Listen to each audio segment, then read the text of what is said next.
Amigos, seguimos hablando de esta expedición del Beagle, que podemos decir que después del viaje de Colón y de Magallanes es el viaje quizás más famoso en barco de la humanidad, pues, o sea, por lo menos en la época moderna, en las épocas recientes, es uno de los viajes más famosos de la humanidad y se hizo famoso mucho después cuando Darwin sacó su libro El origen de las especies. Una de las cosas más importantes para este capitán del barco, Robert Fitzroy, es que en el primer viaje del Beagle, el capitán, como les dije, se había suicidado porque es una cosa dura. Los marineros de esa época, los capitanes, no podían confraternizar con los subalternos. Era una cosa que había como cierta división. Y él necesitaba, él comprendía, porque era un hombre medio depresivo. Entonces él necesitaba un compañero que no fuera su subordinado, que compartiera todo con él, pues, o sea, con el que podía hablar, que fuera su igual intelectualmente. Y entonces Darwin era un buen candidato para eso, porque además el personaje iba a dormir en el mismo camarote que el capitán y además iba a compartir la comida. Entonces era Darwin que Henslow le dice, mira, tú eres el tipo apropiado, este señor necesita una persona que lo acompañe y que tenga conocimiento de geología y ese eres tú. Les repito que él tenía a sus fueguinos, a sus indígenas de la Tierra del Fuego, que hasta se los presentó al rey de Inglaterra, y él estaba muy empeñado en regresarlos a su tierra. Y tenía esta presión popular, porque aquello era una barbaridad. Imagínense uno, el más famoso se llamaba Jimmy Button, lo llamaban Jimmy Button, que es Jimmy Botón, o sea, como un botón de camisa o de eso, porque él se lo compró a la familia por un botón, le dio un botón de esos de la época, así grandote, a los indios y le entregaron al muchachito que tenía 14 años y él se lo llevó para Inglaterra, aprendió inglés y hasta con los reyes de Inglaterra estuvo, ahí se lo mostramos. Entonces, este señor quería un geólogo para su siguiente expedición y Henslow le dice que no y se buscan a otro y dice que no. Entonces Henslow, como le había dado clases de geología a Darwin, aunque Darwin no era un geólogo formal, se le ocurre recomendarlo. Entonces a Darwin le encanta la idea, pero fíjense ustedes, no era ninguna tontería.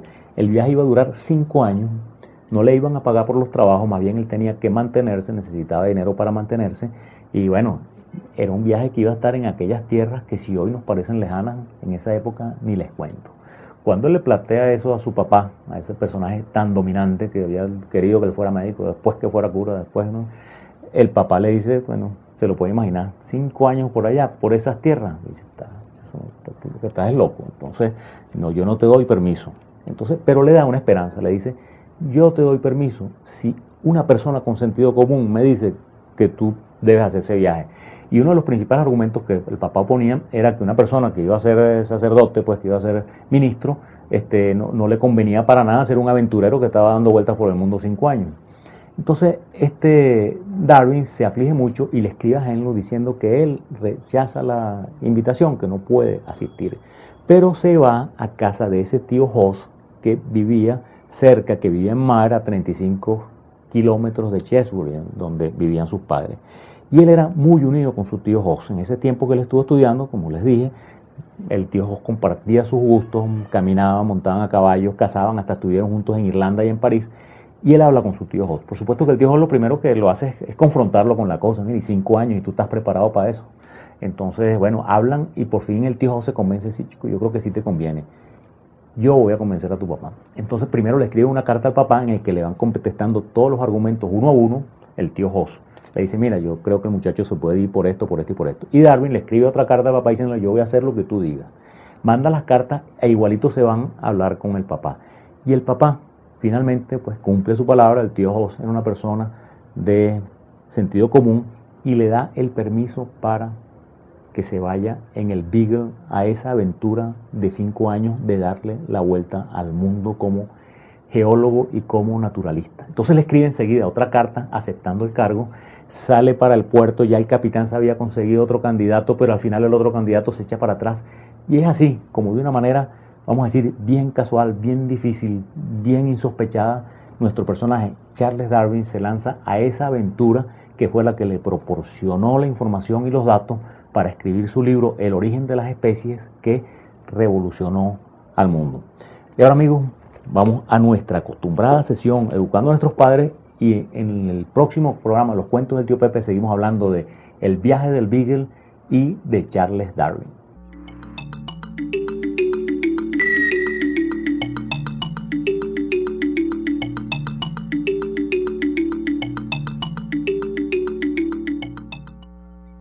educando a nuestros padres. Miren, como hablamos en el principio de nuestro programa, hay una cosa que tenemos que tener clara, que la vida es una competencia en todos los ámbitos, amigos míos, es una competencia en el reino animal, en el reino no vegetal, en el género humano, en las empresas y en los países. Y nosotros tenemos que prepararnos para poder competir. En cualquiera que sea la actividad que nosotros nos estamos desarrollando, seguro que tenemos competencia.